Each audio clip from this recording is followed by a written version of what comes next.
இந்த ஒரு வீடியோ நீங்கள் பார்த்துட்டிங்கன்னா போதும், இனி எந்த ஒரு டவுட்டும் இல்லாமல் ஒரு பர்ஃபெக்டான அரேபியன் மட்டன் மந்தி உங்கள் வீட்டிலேயே நீங்கள் செய்யலாம்.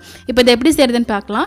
ஃபர்ஸ்ட் இந்த மந்தி பண்ணுறதுக்கு மசாலா வறுத்து அரைச்சிக்கணும். அதுக்கு ஒரு பேனில் மல்லி, சீரகம், சோம்பு, மிளகு, பட்டை, ஏலக்காய், கிராம்பு, அன்னாசிப்பூ, ஜாதிக்காய், ட்ரை லெமன், காஞ்ச மிளகா, பே லீவ்ஸ் இதெல்லாம் போட்டு வறுத்து அரைச்சிக்கணும்.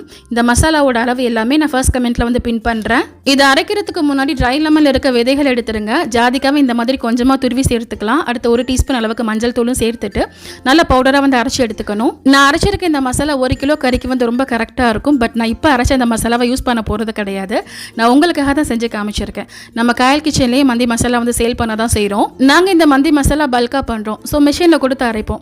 மிக்சியில் அரைக்கிறத விட இது நல்லா பவுடராக இருக்கும். இதுதான் வந்து மந்திக்கு ரொம்ப டேஸ்ட் வந்து கொடுக்கும். உங்களுக்கு இந்த மசாலா தேவைப்பட்டால் நீங்களும் ஆர்டர் பண்ணிக்கலாம். நம்பர் நான் ஸ்க்ரீனில் கொடுத்துருக்கேன். எங்கள் காயல் கிச்சனோட மந்தி மசாலா ரெசிபி நான் இங்கே சொல்லி கொடுத்துருக்கேன். இதில் வேறு எந்த ரகசியமும் கிடையாது. இந்த மசாலா அந்த அளவுக்கு பர்ஃபெக்டாக இருக்கும். ஸோ நான் வந்து ஒரு 1.25 கிலோ அளவுக்கு மட்டன் வந்து எடுத்திருக்கேன். இதில் வந்து தேவையான அளவுக்கு உப்பு சேர்த்துட்டு ஒரு 3 டீஸ்பூன் அளவுக்கு மந்தி மசாலா சேர்த்து நல்லா பரட்டி ஒரு 1/2 hour வந்து ஊற வச்சு எடுத்துக்கணும். அடுத்து ஒரு குக்கரில் 5 டேபிள் ஸ்பூன் அளவுக்கு எண்ணெய் சேர்த்துட்டு 4 பல் பூண்டை வந்து முழுசாக சேர்த்துருக்கேன். 2 பச்சை மிளகாய் வந்து கீரி போட்டிருக்கேன். 3 பல்லாரி வெங்காயம் வந்து ஸ்லைஸாக கட் பண்ணி வச்சிருக்கேன். இதெல்லாம் சேர்த்து லேசாக வதக்கிட்டு மிளகு, பட்டை, கிராம்பு, ஏலக்காய், 2 பே லீவ்ஸ் இதையும் போட்டு வதக்கி எடுத்துக்கணும். அடுத்து இதுலேயே 1 டீஸ்பூன் அளவுக்கு மந்தி மசாலாவும் போட்டு வதக்கி எடுத்துக்கணும். அப்போ தான் நல்லா ஸ்மெல்லாக இருக்கும். இப்போ நான் ஊற வச்சிருந்த கறியும் சேர்த்துட்டு தேவையான அளவுக்கு தண்ணியை ஊற்றி ஒரு 5 விசில் வந்து போட்டு எடுத்துக்க போகிறேன். நான் ரீசெண்டாக ஒரு பிரியாணி பாட் ரிவ்யூ வந்து போட்டிருந்தேன். அங்கே நிறைய பேர் இந்த மட்டன் மந்தி ரெசிபி வந்து ஷேர் பண்ண சொல்லி கேட்டிருந்தீங்க. இன்னும் சில பேர் நான் என்ன பாஸ்மதி அரிசி யூஸ் பண்ணுறேன்னு வந்து கேட்டிருந்தீங்க. நான் எப்போவுமே இந்தியா கேட்டில் வரக்கூடிய கிளாசிக் பாஸ்மதி தான் யூஸ் பண்ணுவேன்.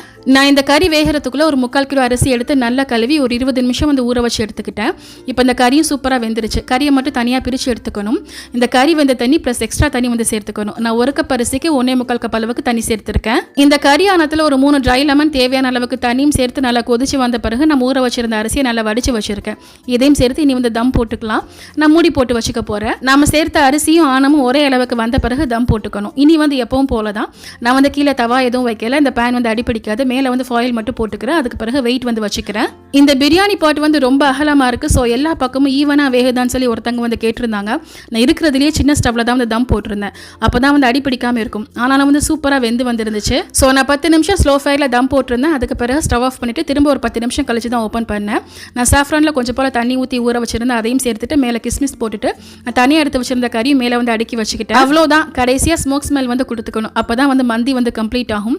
இந்த மெத்தடில் கட்டாயமாக மந்தி ட்ரை பண்ணி பாருங்கள். செம்ம பர்ஃபெக்டாக வந்து வரும். இந்த பிரியாணி பாட் வந்து அடிப்பிடிக்காதுன்னு சொன்னேன். ஸோ அதுக்கான ப்ரூஃப் வந்து வீடியோ எண்டிங்கில் கொடுத்துருக்கேன். இந்த பிரியாணி பாட் உங்களுக்கு தேவைப்பட்டால் மேலே லிங்க் வந்து கொடுத்துருக்கேன். வேணுங்கிறவங்க பர்ச்சேஸ் பண்ணிக்கலாம். ஸோ ட்ரை பண்ணி பாருங்கள். தேங்க்யூ.